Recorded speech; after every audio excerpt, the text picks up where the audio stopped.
You're listening to the Hour of the Time.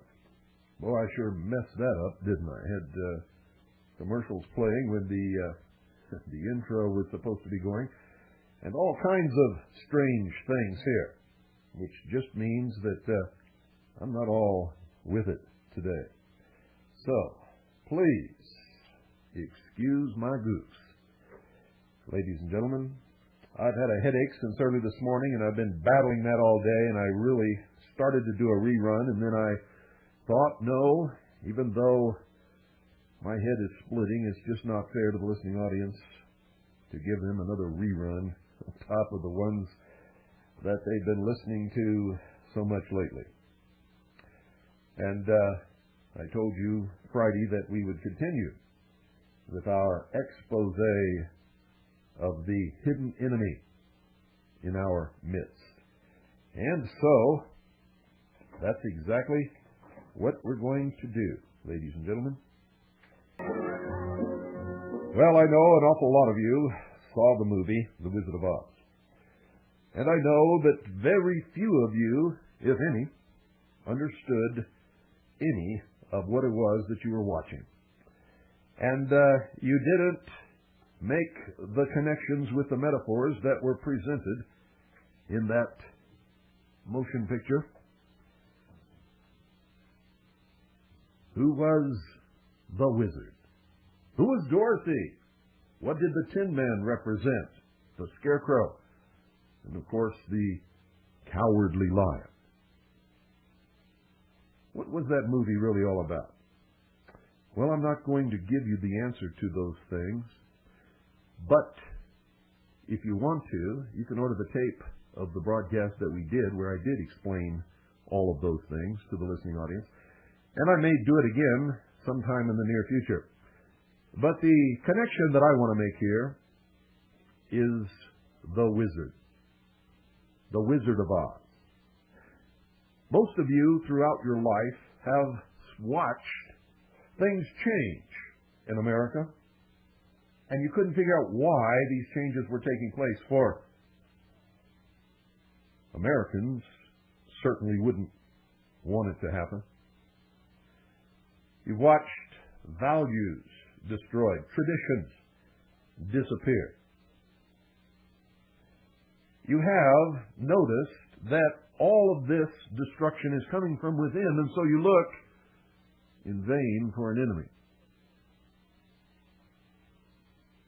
Well, just as the wizard in The Wizard of Oz presented such a terrible face to the public in the personification of Dorothy, Toto, the Straw Man, the Scarecrow, the Tin Man, and the Cowardly Lion,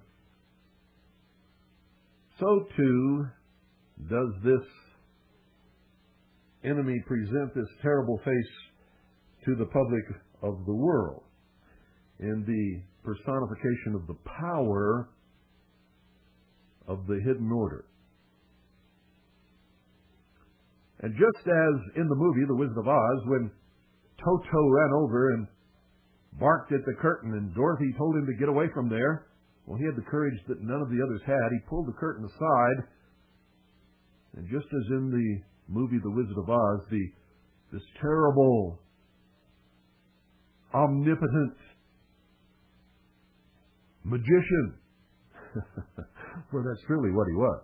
Magic is the art of illusion, ladies and gentlemen. The art of deception, if you will. Just as in The Wizard of Oz, this omnipotent, terrible magician turned out to be a blustering, harmless old man hiding behind a curtain, twisting knobs and pushing buttons and causing great jets of gas to erupt in flame on the throne in the audience room. So, too, when you peer behind the veil that hides those known as the Illuminati, they turn out to be the same type of characters. And if you were able to identify them, ladies and gentlemen, round them all up overnight, you could end all this madness instantly. For they truly are, for the most part, doddering old men and women, and not so old men and women who, in their everyday normal lives, you would perceive to be as harmless as a caterpillar in your garden. And that metaphor applies also, for that harmless little caterpillar, while you're busy sweeping, is eating away your garden at night. However, he couldn't hurt you if he wanted to, could he? That's the perception. The perception is wrong, because a whole bunch of those harmless little caterpillars can destroy your garden and deprive you of the food that you need. In fact, if they were to be able to proliferate freely across the agricultural farmland, they could indeed destroy an entire nation. So, don't dismiss these broadcasts and these revelations lightly.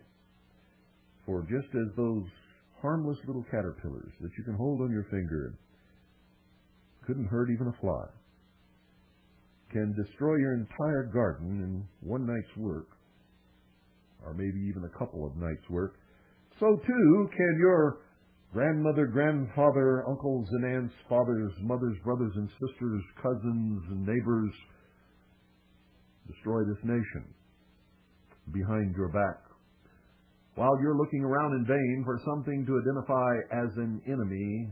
They are busy at work in your own backyard, in your own kitchens, your own homes, living rooms, clubs, places of work, recreational facilities. And yes, they have an agenda. And yes, just like that caterpillar, if you're not careful, they will destroy your garden.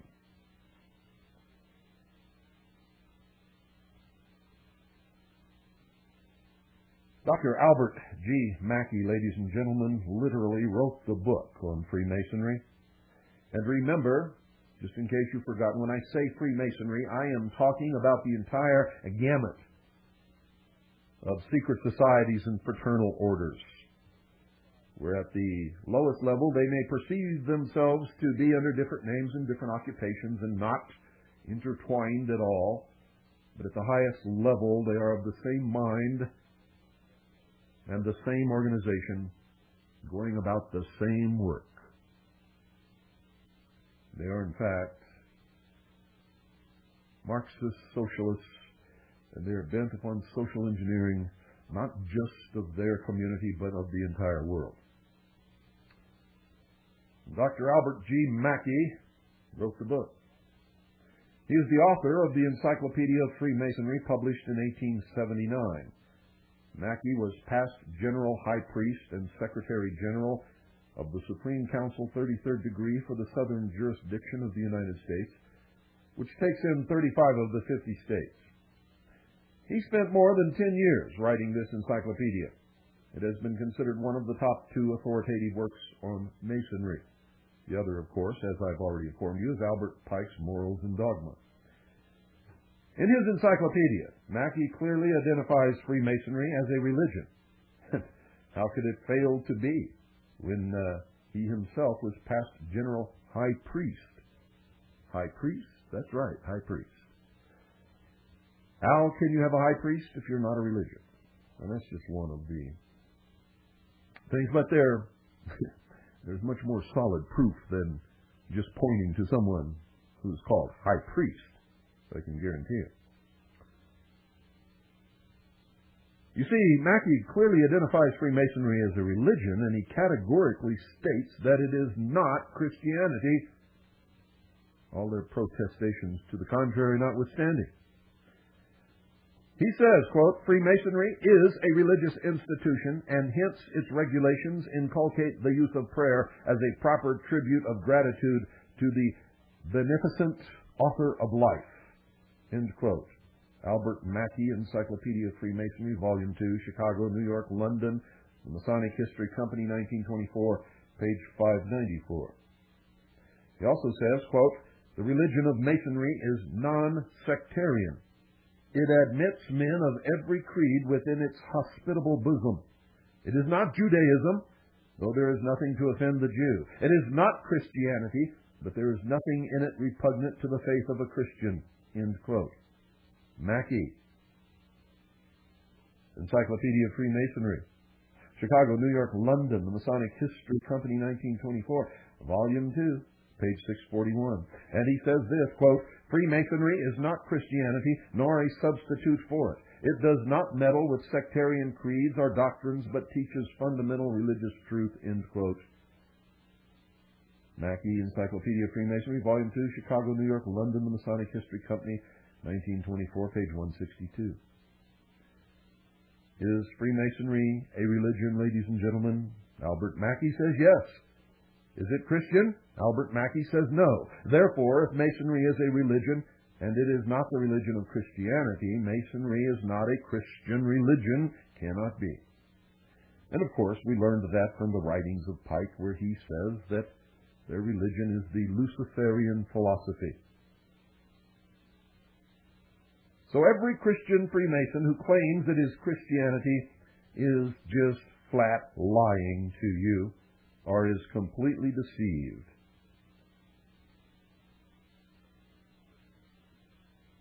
And that's the only two choices you get. Indeed, according to Billy Graham and two former presidents of the Southern Baptist Convention, up to 90% of our church members are not born again. Charles G. Finney, known as the greatest preacher, theologian, and evangelist of the 19th century, who was a Freemason for a short time, stated this, quote, "Surely if a Mason really understood what Masonry is as delineated in these books, no Christian Mason would think himself at liberty to remain another day in that fraternity. It is as plain as possible that a man, knowing what it is and embracing it in his heart, cannot be a Christian man. To say he can be is to belie the very nature of Christianity." End quote. Charles G. Finney, The Antichrist of the Masonic Society, Ontario, Canada, Crown Publications, 1984, page 60.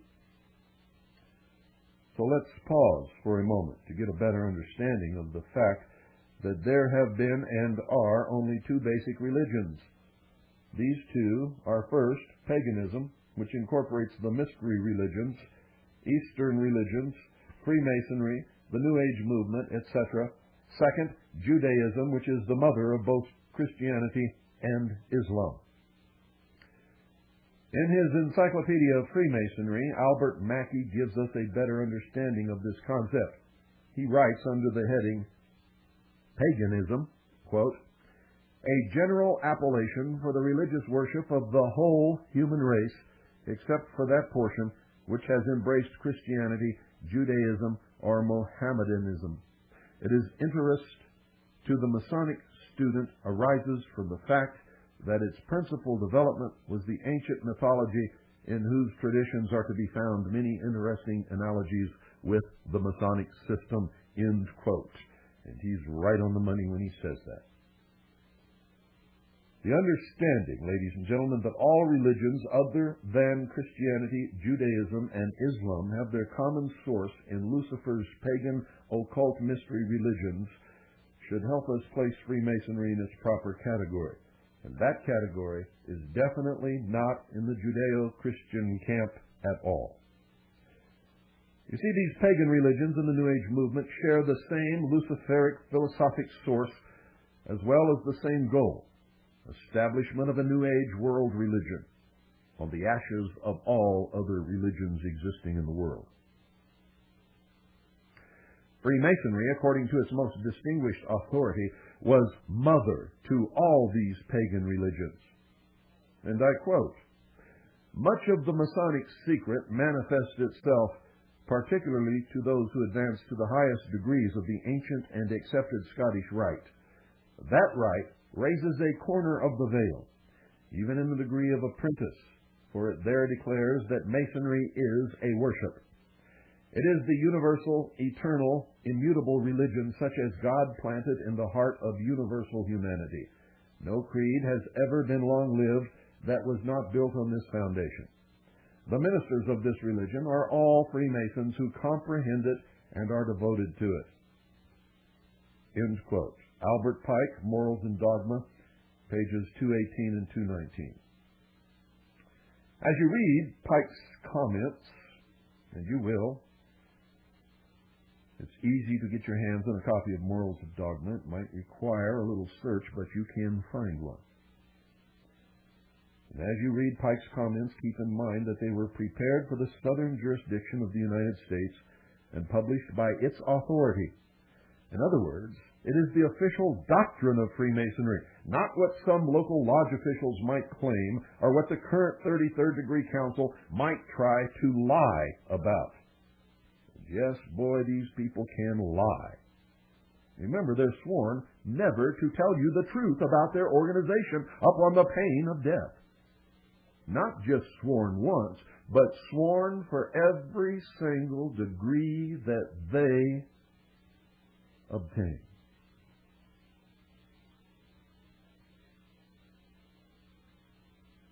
Both of Freemasonry's highest authorities during the past 100 years clearly state that Masonry is a religion, complete with a religious creed, a worship. But just what kind of religion is Freemasonry? Like Mackey, Pike says the religion of Masonry is not Christianity, but is a universal religion, which makes a Mason the brother of every other Mason on earth, bound together with these brothers from other religions under an imperative obligation of a contract. And I quote again, Masonry propagates no creed except its own most simple and sublime one, that universal religion taught by nature and by reason. Its lodges are neither Jewish, Muslim, nor Christian temples. It reiterates the precepts and morality of all religions. End quote. Albert Pike, Morals and Dogma, pages 718 and 719. And I quote again, the moral code of Masonry is still more extensive than that developed by philosophy. To the requisitions of the law of nature and the law of God, it adds the imperative obligation of a contract. Upon entering the order, the initiate binds to himself every other Mason in the world. Once enrolled among the children of light, every Mason on earth becomes his brother. End quote. Albert Pike, Morals and Dogma, page 726. Well then, how can a Christian or a member of any other religion belong to such an organization? After all, God's Word clearly commands us not to be yoked together with unbelievers. But a Christian Mason binds himself to every other Mason in the world. Every Mason on earth becomes his brother. As Finney said, any Christian who truly understands what Freemasonry really is could not stay another day in such a pagan cult. But most Freemasons, perhaps 99% of them, have no conception of the true nature of their fraternity. They have never, ladies and gentlemen, bothered to study the works of Masonry's highest authorities, such as Albert Pike, Albert Mackey, and Manly P. Paul, and many others. These reveal that the organization is made up of an outer fraternity whose members are deliberately misled about Masonry symbols and dogmas, and by an occult inner brotherhood of adepts versed in magic, witchcraft, and the mystery religions of the ancient world. It is an admission, and I'm going to give it to you. I'm going to quote them so that you will know that I am not deceiving you. On the contrary, these people deceive you every day. Most Freemasons are not only unaware of the true nature of their fraternity, but they have no idea they are being deliberately deceived by the craft, as admitted by Albert Pike. Quote, the blue degrees are but the outer court or portico of the temple. Part of the symbols are displayed there to the initiate, but he is intentionally misled by false interpretations. It is not intended that he shall understand them. It is not intended that he shall understand them. Their true explication is reserved for the adepts, the princes of Masonry. It is well enough for the mass of those called Masons to imagine that all is contained in the blue degrees, and whoso attempts to undeceive them will labor in vain. There must always be commonplace interpretations for the mass of initiates of the symbols that are eloquent to the adepts. End quote. Albert Pike, Morals and Dogma, pages 818 and 819. But you see, Pike is not the only Masonic authority to disclose this sleight of hand. Remember, I told you that these are magicians. They practice magic. Magic is the art of illusion, the art, if you will, of deception. And who is the great deceiver? Well, it's the god of their religion, Lucifer. Illustrious Manly P. Hall, who was eulogized by the Scottish Rite Journal as the fraternity's greatest philosopher, stated in his book, Lectures on Ancient Philosophy, and I quote, "Freemasonry is a fraternity within a fraternity, an outer organization concealing an inner brotherhood of the elect. Two separate yet interdependent orders, the one visible and the other invisible. The invisible society is a secret and most august fraternity whose members are dedicated to the service of a mysterious arcanum arcanorum, that truly secret inner society which is to the body Freemasonic what the heart is to the human body." End quote. Manly P. Hall. Lectures on Ancient Philosophy, page 397. What is this mysterious arcanum arcanorum, which illustrious Manly Palmer Hall has described as being the subject of the Invisible Society's dedicated service? What is the true work of the secret inner organization? Pike, who wrote the Scottish Rite, and illustrious Manly Hall, its greatest philosopher, say that Masonry's true work is magic and witchcraft.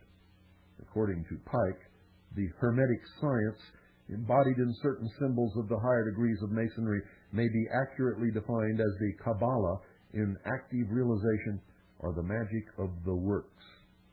End quote. Hall, after lamenting the fact that not all Masons are happy with this occult heritage, states that he can't see how anyone, after reading Pike's great work, can deny that Freemasonry is identical to the mystery religions. Boy, what kind of a revelation is that, do you think? Quote, "Even the casual observer must realize that the true wealth of Freemasonry lies in its mysticism. It is quite incredible, moreover, that any initiated brother, when presented with a copy of Morals and Dogma upon conferment of his 14th degree, can read that volume and yet maintain that his order is not identical to the mystery schools of the first ages." End quote. Manly P. Hall, again, Lectures on Ancient Philosophy, page 413. As a student of the mysteries, as a researcher into the secret societies, fraternal organizations, and ancient mystery school of Babylon, I recognize much of Pike's writings as coming from the same occult revelation given to Helena Petrovna Blavatsky in Isis Unveiled in The Secret Doctrine. Illustrious Manly P. Hall also recognizes Pike's works as being similar to those of other occultists. Quote, "Much of the writings of Albert Pike are extracted from the books of the French magician Eliphas Levi, one of the greatest transcendentalists of modern times. Levi was an occultist, a metaphysician, a Platonic philosopher, who by the rituals of magic invoked even the spirit of Apollonius of Tyana, and yet Pike has inserted in his Morals and Dogma whole pages and even chapters practically verbatim." End quote. Manly P. Hall, Lectures on Ancient Philosophy, pages 413 and 414. So let me again point out that we're talking about a work, Morals and Dogma, that was prepared for and published by the greatest Masonic jurisdiction in America. In addition to Pike and Hall, Alice Bailey's husband, Foster, a 33rd degree Mason, also writes about the New Age Masonic connection as it relates to magic in his book, The the spirit of Masonry. Quote, "It is the creative nature of the Masonic work to work, say, and think the same thing simultaneously. The concentrated attention and thought power of the assembled Masons is in reality a group meditation, leading to group work. Masonry, in its true and highest sense, is magical work. The effectiveness of this possible work will be paralleled by the increasing sensitivity of the race to telepathic impression." End quote. Foster Bailey, The Spirit of Masonry, pages 96 through 98. And he also says in the same book, on page 99, quote, "Behind the magical work of the rituals must be the influence of the established rhythm. The materializing upon earth of the mystical vision must be brought about by the wise working of this law of rhythm and of ritual." End quote. But it gets worse, folks. Pike, for instance, said that Christianity should not have hated magic. I believe that everybody should hate magic unless it's being presented as a form of entertainment and is not meant to delude or deceive or harm anyone. Pike has said Masonry, at its core, is based on the magic of the Kabbalah. But Pike says that it was necessary for this knowledge to be concealed from, quote, "the profane," end quote. That's you and I, folks. But it's not really I, because I have penetrated their veil, and I understand their symbolic, esoteric language. I know what they're about. I know what their plan is. I know who they are. I have discovered it. But if profane is not obtaining the degrees to legitimately obtain the knowledge, then, of course, I, like you, am profane. He states that he seems to have been the nurse or godmother of all religions, the secret lever of all the intellectual forces. And this is what he says, quote, "This is what magic had been from Zoroaster to Manes, from Orpheus to Apollonius, Theanius, when positive Christianity, triumphing over the splendid dreams and gigantic aspirations of the school of Alexandria, publicly crushed this philosophy with its anathemas and compelled it to become more occult and more mysterious than ever. At the bottom of magic, nevertheless, was science. Christianity should not have hated magic, but human ignorance always fears the unknown," end quote. You see, he's trying to say that Christianity and the destruction of the mystery religions destroyed science. Magic, ladies and gentlemen, is not science. This is another one of their deceptions. Science is not magic. Magic is not science. Never has been, never can be, never will be. But since Christianity did abhor magic, the magicians resorted to inventing Masonic degrees to hide the secrets of their craft and the methods of their magic.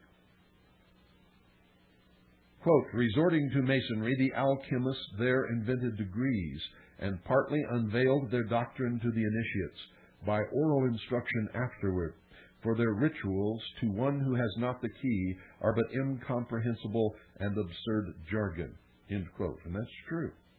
I have the key. When they talk about the alchemists, they want you to believe that they're talking about scientists.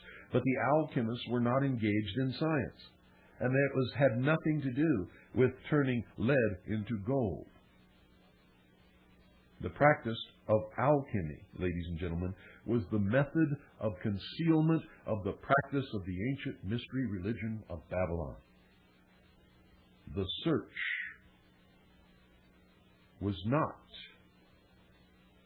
for the philosopher's stone which would turn lead into gold, but for the philosopher's stone, ladies and gentlemen, the formulation of changing the human condition into that of a god.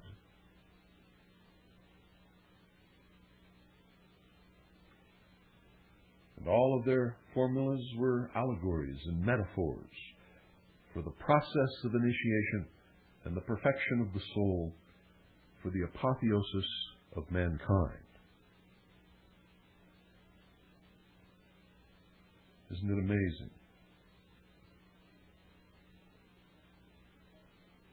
Next, Pike lets the magic-hating Christians have it broadside, calling them dunces who sought to exterminate magic.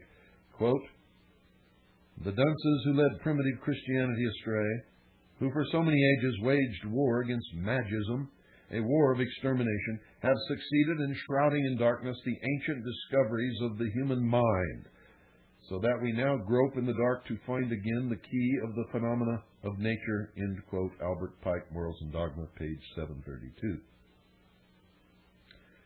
And the previous quote, which I forget to reference, was Albert Pike, Morals and Dogma, pages 730 to 731. Now, this is so blatant a description of Lucifer's battle with God, who declared, quote, "Suffer not a witch to live," end quote, that it clearly draws the dividing line for us. On one side, we have the satanic mystery religions embedded now in the highest rites and symbols of Freemasonry, and on the other side, the dunces of Christianity. Can any Christian member of the Masonic Order maintain that this is a Christian organization after reading this blasphemy? Among other things, Pike has just described Masonry as searching for the key of the phenomena of nature. This is a classic definition of witchcraft. But you need not take my word for it, because Pike continues on the following pages to clearly say so, ladies and gentlemen. It's not hidden at all, but it requires some work to dig it out. The reason most people don't ever find it is because most people do not like work. In fact, most people spend most of their life trying to get out of work, and in so doing, usually end up working more than they would have if they had just done the work. So I have no aversion to work, ladies and gentlemen. I'll do it for you. You just listen. And then, if you're smart, you will go check my references, because, hey, I might be lying to you. I'm not. But unless you check these references and the citations and the sources that I give you, you're never going to know it. Are you? Here's his confession. Quote, "There is in nature one most potent force, by means whereof a single man, who could possess himself of it, and should know how to direct it, could revolutionize and change the face of the world. This force was known to the ancients. It is a universal agent. If science can but learn to control it, it will be possible to change the order of the seasons, to produce in night the phenomena of day, to send a thought in an instant around the world, to heal or slay at a distance, to give our words, universal success, and make them reverberate everywhere.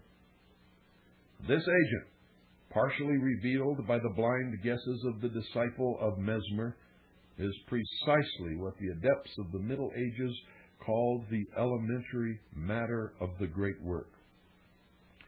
It was adored in the secret rites of the Sabbat or the temple under the hieroglyphic figure of Baphomet, or the hermaphroditic goat of Mendes." End quote. Albert Pike, Morals and Dogma, page 734. The truth is, Pike has been deceived by his own lies. There is no such thing, ladies and gentlemen, as magic other than the practice of deception. You see? Now, through science, some of these things have been accomplished, but not through the mysterious, magical control of nature, but by the use of definite scientific principles based upon laws of nature that can be repeatedly proven in a laboratory. It's all based on theory. And from time to time, even though the theories work, they're proven wrong over the years, and a new theory takes their place. Watch for the fall of a lot of Einstein's declarations. If you still have doubts, look up the meaning and origin of Baphomet, and the goat of Mendes, for they are forms of Satan himself, and a Sabbat is an assembly or celebration of witches or other occultists, usually held on astrologically significant days and hours, end quote. You also need to understand that the terms witch, magician, sorcerer, and wizard all mean the same thing. A magician engages in magic or witchcraft, the art of illusion, or the practice of deception. The terms are synonymous. And who is their God? Who is the master of deception described in the Bible? Still not convinced? Well, read some more of what Pike has to say about the great work, the universal term for magic. Quote, "Whoever shall learn to comprehend and execute this great work will know great things, say the sages of the work. But whenever you depart from the center of the square and the compass, you will no longer be able to work with success. Another jewel is necessary for you, and in certain undertakings cannot be dispensed with. It is what is termed the Kabbalistic pantacle. This carries with it the power of commanding the spirits of the elements," end quote. Albert Pike, Morals and Dogma, 786 to page 787. But many Freemasons, folks, will tell you that all this talk about commanding spirits and the like is just symbolic. However, Pike cautions against reading Masonic works too quickly, or believing what you may have been told, that what you read is only symbolic. For he says, that's when you are most deceived. He says, and I quote, "If you would understand the true secrets of alchemy, you must study the works of the masters with patience and assiduity. Every word is often an enigma, and to him who reads in haste, the whole may seem absurd." And indeed it does, if you don't have the key to their esoteric language. Even when they seem to teach that the great work is purification of the soul, and so to deal only with morals, they must conceal their meaning and deceive all but the initiates, end quote. Albert Pike, Morals and Dogma, page 792. And that is correct, for it is not just the perfection of the soul, ladies and gentlemen, that they seek. It is the elevation, the perfection of the human race, and the elevation of humanity to the status of God. They believe that through the use of the intellect, they can conquer nature and the universe and thus become God. But not through any hocus pocus and waving of wands, but through science. Masons also contend that Masonry is just an organization which makes good men better, that it's all aimed at symbolically building a temple for the inward dwelling of God. But if this is your belief, read again the previous statement by Pike and discern, finally, that you are a victim of deliberate deceit. For that's not what they're about at all. They do not believe in God of any kind, ladies and gentlemen. Today, the 33rd Degree Council has even denied that Masonry is related in any way with the occult mysteries. Such a denial is absolutely preposterous on its face. As most of the ritual and ceremony engaged in the lodge are the exact same ritual and ceremony practiced in the lodges, the temples of Mithra,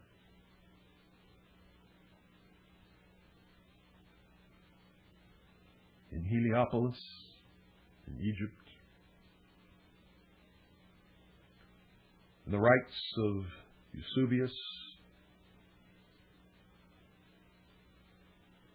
and many others, all back through the ages, through the history of the world. Why? Oh, yes, it is wonderful. I love to do those things. Think about what you just heard. You know, I once met a man who had been a worker on an assembly line at one of the largest automobile corporations in the United States of America during the heyday of the auto industry in this country. This man wasn't so old. He was in his late 30s. And he got laid off during the reorganization and mechanization and robotizing of the assembly lines and the factories and shipping factories overseas and having parts made in foreign countries. He was the victim of this. I thought he was only the victim of his short-sightedness, his own short-sightedness. For he told me, he had the unmitigated gall to tell me to my face that he was a specialist in his field. He stood on the assembly line, and when this part came by, or this car came by, he put in 2 bolts and tightened them down with an air gun and did a couple of other things, and then it moved on. That's all he ever did in his whole life. He started as a young man and worked on that assembly line, and he claimed that he was a specialist, highly trained automobile worker.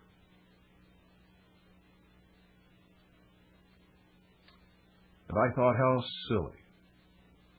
This man has the same brain as the President of the United States, or the CEOs of the largest and richest corporations in the world, the same brain that occupies the cranium of the Queen of England, the same brain that is in the head of the greatest artists in the world and the greatest writers. And yet he really believed that all he was good for was standing on this assembly line, putting in 2 bolts, tightening them down with an air wrench, and doing a couple of other little things that any monkey could be trained to do. And he had been paid $16 an hour to do this, ladies and gentlemen. Now he found himself out of work, and he told me, this is what he said. He said, I'm too old to train for another line of work. My thought, which I did not say to him, was, dear sir, you have never trained for a line of work in your life. Someone has taught you, and you have bought the lie that you are worthless and that your brain doesn't work and that you are incapable of original thought or learning or progression or bettering yourself or taking advantage of opportunities or becoming the greatest of whatever it is that you would like to be the greatest of in the world, because you can do it if you just believe that you can. And so many of you fall into that category. You haven't got the slightest notion that you are capable of as much or more than any other human being on the face of this earth, no matter their status, no matter the family that they were born into, no matter the degree of their wealth, no matter their position in society or industry or in government. It is the truth. You see, you have been the victim of magic.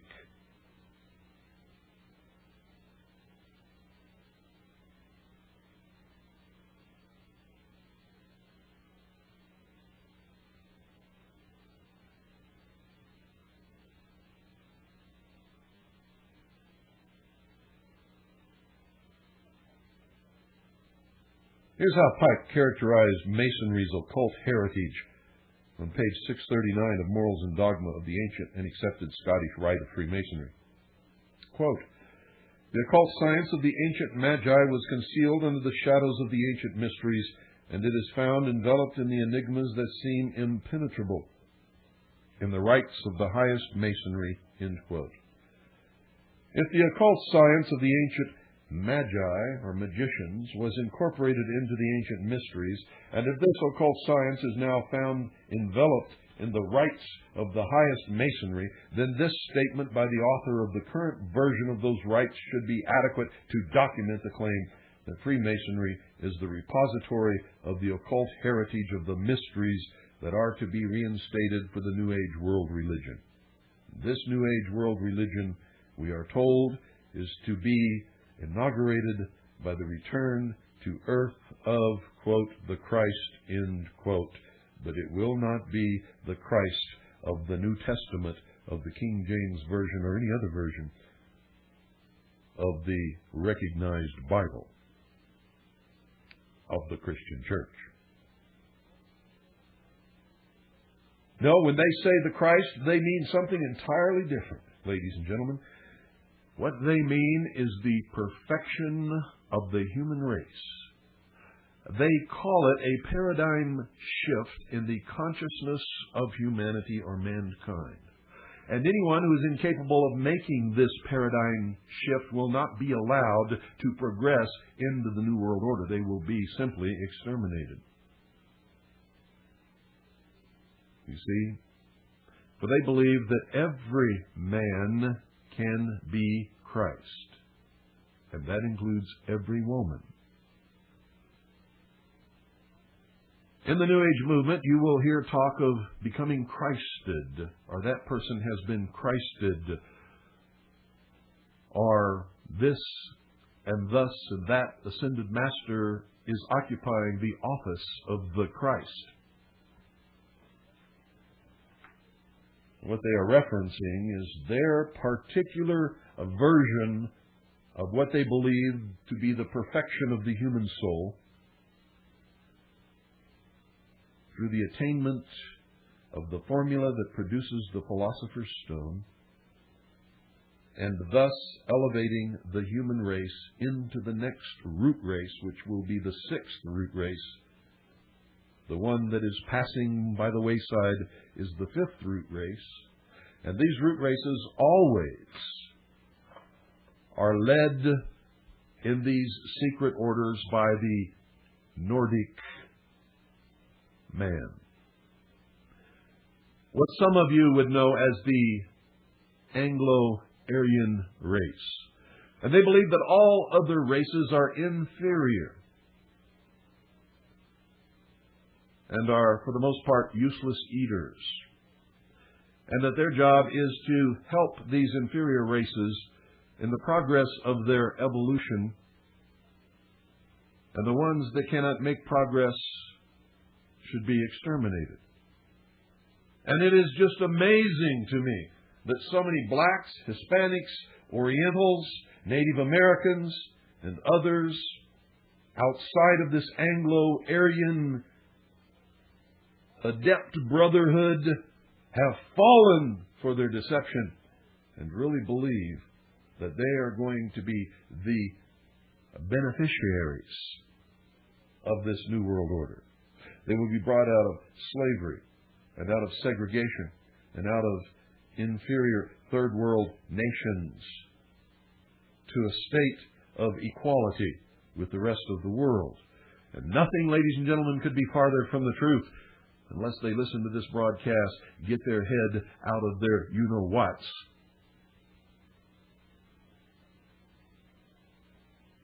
and stop falling for these deceptions. Everything that is happening in the world today is based upon two motivating factors, race and religion. And the motivating factors of race and religion are events that have happened sometimes hundreds and thousands of years ago in the past.